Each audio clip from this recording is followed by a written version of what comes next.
Rescuing animals from disasters, saving animals from hurricanes. Animals everywhere. A newspaper reporter named Kathy Scott sat in a small boat. She was not on a river or a lake, though. She was floating down the streets of New Orleans, Louisiana. It was early September 2005, and most of the city was flooded. Deep water lapped against the porches, abandoned homes. The silent neighborhood seemed to be empty. In the boat with Kathy were two animal rescuers, Tracy Simmons and Mike DeZuka. "Watch this," Tracy said. She began barking like a dog. Suddenly, the street seemed to explode with the sounds of animals. From houses all around came dog barks and cat meows. Kathy now realized there were animals everywhere. Unfortunately, they were scared, hungry, and all alone. Dog on a car roof. Following the sound of a cat's meow, Mike guided the boat to the porch of a house. He jumped into the waist-high water and splashed his way to the window.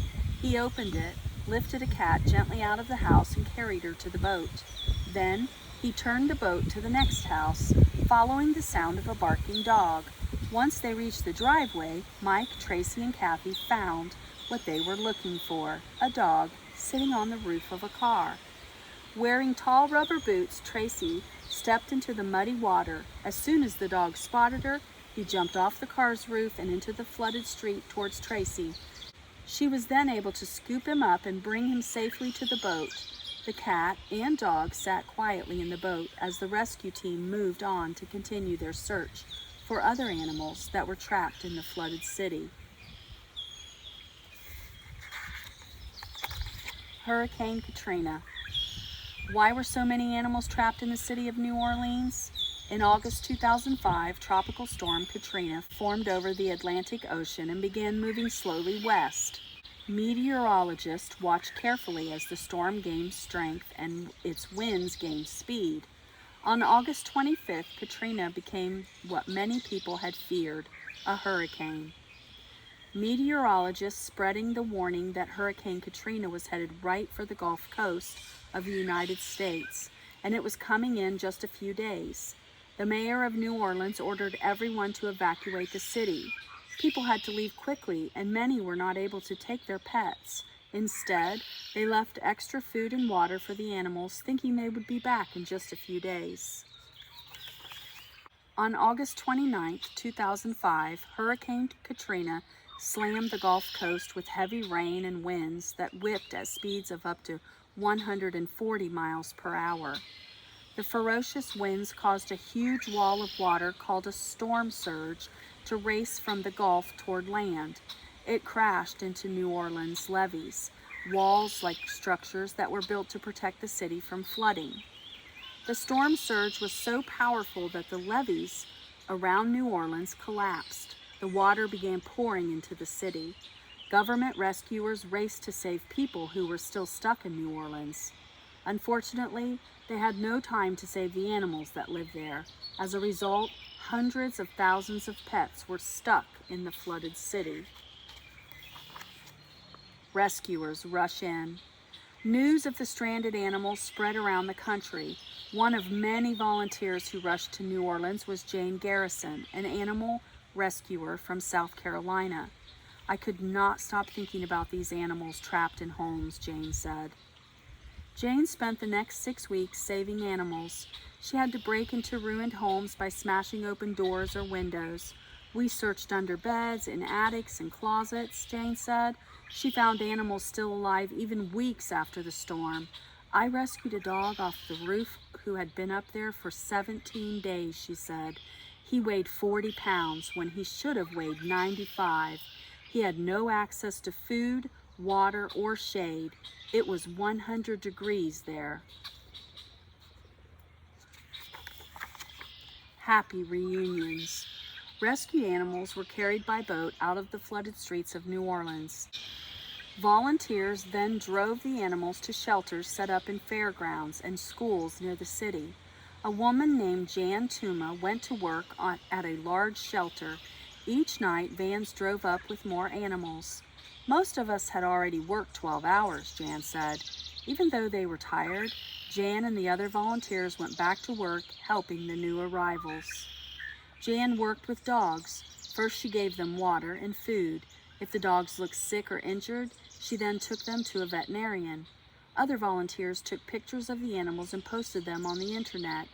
This helped owners find their pets. Jan saw many happy reunions between people and pets due to the photos owners had seen on the internet. The horse hero. Not all the Gulf Coast animals that were in danger were pets. Lucien Mitchell took care of horses and mules that worked for a carriage company in New Orleans. Unfortunately, there was not enough time to get all the animals out before Katrina hit. 22 horses and mules were stuck in the stable. Lucien, however, refused to leave without them. As the storm raged, water rose above the animals' chest. To save them, Lucien and a co-worker pulled the horses and mules through the flooded streets. They were headed towards a park that was on higher ground.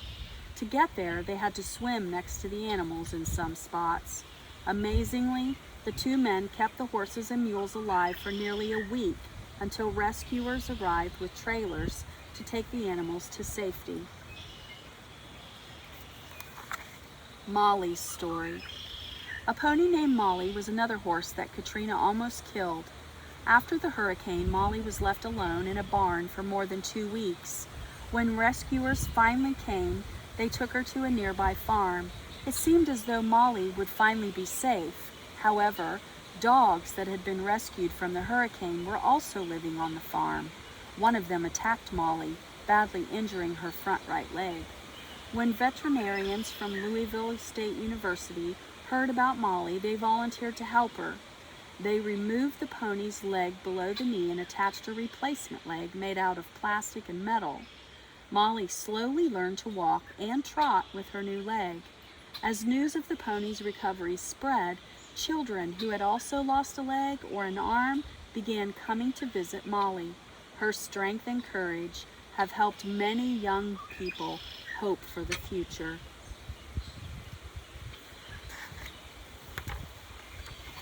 Police at the aquarium. Donnie Kinney, a New Orleans police officer, also became an animal rescue during Katrina. As the hurricane moved through the city, powerful winds smashed buildings, brought down power lines, and knocked out electricity. This put animals at the Aquarium of the Americas in danger. Why? Electricity is needed to run the machines that clean water tanks and pump in the oxygen fish need to breathe. When there was no electricity, nearly 10,000 fish died at the aquarium. Even more animals would have died, however, without Don's quick thinking. Don found the aquarium refrigerators. He filled buckets with the fish and meat that had been stored there. He then walked around the building with a flashlight, feeding fish to the otters and penguins. He tossed hunks of meat to the alligator. Don spent several days caring for the animals. At night, he slept on a bench in the aquarium. Without his help, many of the animals would have starved to death. 8 missing dolphins. An aquarium in Gulfport, Mississippi was hit even harder than the one in New Orleans. Marine Life Aquarium was home to many large animals, including sea lions and dolphins. As Katrina moved towards the Mississippi coast, workers put sea lions in crates and moved them farther inland. However, 8 Atlantic bottlenose dolphins were left in a 30-foot-high tank at Marine Life. The staff thought they would be safe there. What the staff didn't expect was that Katrina would pound the coast for more than 6 hours with 120-mile-per-hour winds. A massive storm surge swept over the tanks, carrying the dolphins out into the Gulf of Mexico. The dolphins had to be rescued soon or they would die. An ocean rescue. 12 days after Katrina struck, Marine Life staff were able to begin looking for the missing dolphins. They used a boat and a helicopter to search the coastal waters near Gulfport. In less than 15 minutes, the helicopter crew saw a group of dolphins swimming near shore.